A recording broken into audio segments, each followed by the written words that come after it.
सोचा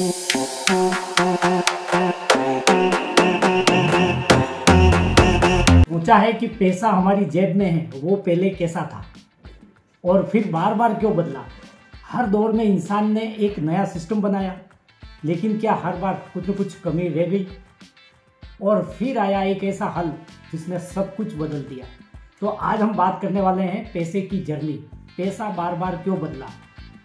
तो दोस्तों, हम बात करते हैं जब पैसे का नाम नहीं था तब क्या सिस्टम चलता था। Barter system. पुराने जमाने में लोग चीज़ों के बदले चीज़ों का लेन देन करते थे, जैसे गेहूं के बदले चावल, गाय के बदले दूध। यही था बार्टर सिस्टम। लेकिन बार्टर सिस्टम बहुत बढ़िया चल रहा था, लोग अपनी करेंसी खुद बनाते थे। लेकिन इसमें दो बड़ी दिक्कतें आई।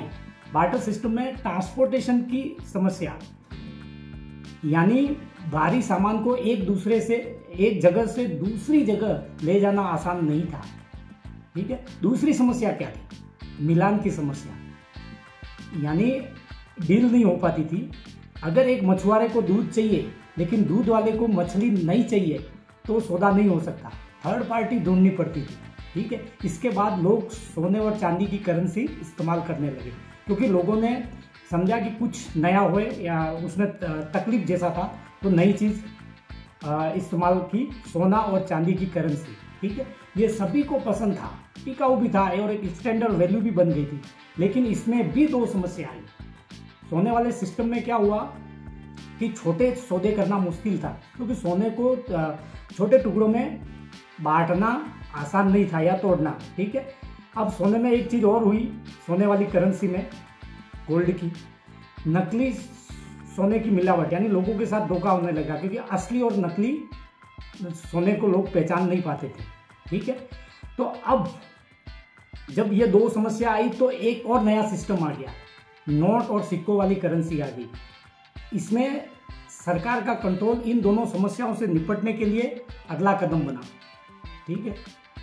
अब नोट और सिक्कों वाली करेंसी में क्या हुआ, सोने में जो कमी थी, नोट को एक तो या सिक्कों को आसानी से टुकड़ों में बांट सकते थे, जैसे 1 रुपये के 100 पैसे।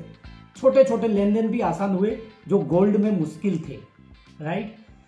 अब देखो, दूसरा, सिक्कों और नोटों पर सरकारी मोहर होने से असली और नकली की पहचान भी आसान हो गई। जो गोल्ड में नकली सोना जब आने लगा तो लोगों को पहचान करना मुश्किल था, तो वो भी यहाँ पे सॉल्यूशन आ गया। अब सबसे बड़ी बात ये थी कि इसको सोने का फिएट करेंसी को ले जाना हल्की थी, इसलिए ले जाना भी आसान था। ठीक है। अब क्या हुआ कि एक कागज का टुकड़ा जो ये कहता था कि आप बदले में कुछ भी मिलेगा, जैसे आज भी नोट पे लिखा हुआ है कि मैं धारक को इतने रुपये अदा करने का वचन देता हूँ। ठीक है। अब सरकार ने इसको कंट्रोल किया, लेकिन फिएट करेंसी, नोट और सिक्कों वाली करेंसी में भी दिक्कतें आ गई। ठीक है। सबसे पहले दिक्कत थी इन्फ्लेशन। अब सरकार के पास पूरा पावर था, तो सरकार ने क्या किया, सरकार ने चाहे जितने नोट छाप सकती है, यानी छापे। इससे चीज़ों की कीमतें बढ़ गई, इन्फ्लेशन बढ़ गया।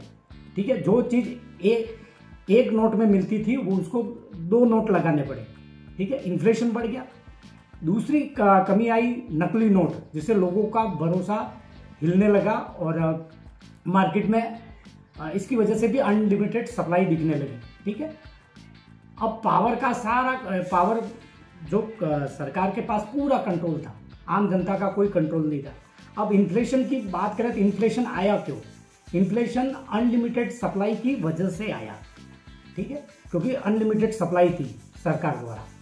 ठीक है।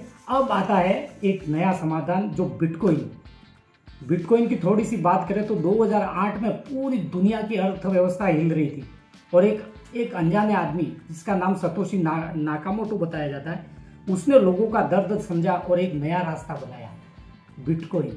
राइट। अब बिटकॉइन ने ये सब हल कर दिया जो तीनों सिस्टम नहीं कर पाए। तीनों सिस्टम में जो कमियां थी वो यहाँ पे बिटकॉइन ने हल कर दी। देखो, पहले बार्टर सिस्टम में कमी थी ट्रांसपोर्टेशन की, तो इसने कैरी करने की जरूरत ही नहीं, क्योंकि बिटकॉइन डिजिटल है। एक क्लिक में दुनिया के किसी भी कोने में भेज सकते हैं। राइट। मोर देन जहां बैंक और इंटरनेट नहीं गया वहां पे भी बिटकॉइन जा सकता है। राइट। तो कैरी का सॉल्यूशन निपट लिया। दूसरी समस्या थी बार्टर सिस्टम में मिलान की समस्या, जिसे बेच रहे वो तुरंत अपनी जरूरत के अनुसार बदल सकता है, वो भी समस्या को निपट दिया। ठीक है। अब गोल्ड में छोटे से यानी गोल्ड को टुकड़ों में बांट नहीं पाते थे, आसान नहीं था। तो अब बिटकॉइन की बात करें तो बहुत टुकड़े कर सकते हैं। एक बिटकॉइन की बात करें तो 10 करोड़ टुकड़े हो सकते हैं एक बिटकॉइन, यानी एक बिटकॉइन बराबर 10 करोड़ सतोशी हो सकते हैं। आने वाले टाइम में अपग्रेड हुआ तो सतोशी के भी टुकड़े हो सकते हैं, ये सतोशी को भी बांट सकते हैं। अब एक और चीज हुई, नकली का सवाल ही नहीं। जैसे गोल्ड में नकली सोना आ जाता था, तो यहाँ पे क्या होता है, नकली चीजें बिटकॉइन में हो ही नहीं सकती, क्योंकि हर ट्रांजैक्शन के पीछे ब्लॉकचेन रिकॉर्ड होता है जो कि पूरी तरह सुरक्षित है। अब बात आती है इन्फ्लेशन की, जो नोट वाली करेंसी पे इन्फ्लेशन बढ़ा था।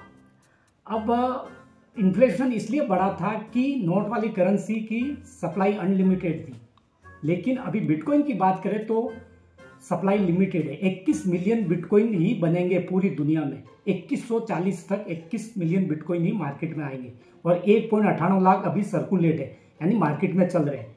ठीक है। और बिटकॉइन आने की बात करें तो पूरा डिजिटल टाइम स्टैम्प के साथ पूरा सेटअप किया हुआ है, पूरी मॉनेटरी पॉलिसी बनाई हुई। ठीक है, सारा सेट है, इसमें खुद बनाने वाला भी इसमें कोई चेंज नहीं कर सकता। ठीक है। तो लिमिटेड सप्लाई है, इससे ज्यादा कभी नहीं आएंगे। तो क्या होगा, सप्लाई की वजह से हमेशा डिमांड बढ़ती रहेगी। और बिटकॉइन की बात करें तो 775% हर साल रिटर्न दिया है। ठीक है। अब एक और चीज, किसी सरकार बैंक का कंट्रोल है ही नहीं है, ये लोगों का पैसा है, लोगों के लिए है और लोगों के द्वारा है, यानी किसी का कंट्रोल नहीं है, तो ये डिसेंट्रलाइज हुआ। अब डिसेंट्रलाइज का उदाहरण दे तो हम समझते हैं कि लोकतंत्र क्या है। लोकतंत्र एक डिसेंट्रलाइज है। ठीक है। यानी सरकार बनाने का पावर सबको बांट दिया है, हर एक वोटर को सरकार या अपना नेता चुनने का पावर लोगों में बांट दिया, हर एक के पास ये पावर है। ठीक है। तो पहले लड़ाई करके राज होता था, लेकिन बाद में लोकतंत्र आ गया, लोकतंत्र में यानी डिसेंट्रलाइज कर दिया। ठीक है।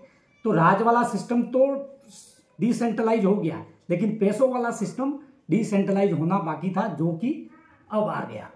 ठीक है। तो दोस्तों बात करते हैं, ये वीडियो आपको काम का लगा हो तो शेयर कीजिएगा और कमेंट कीजिएगा, और मिलते हैं एक दमदार बातचीत के साथ बहुत जल्दी। ओके।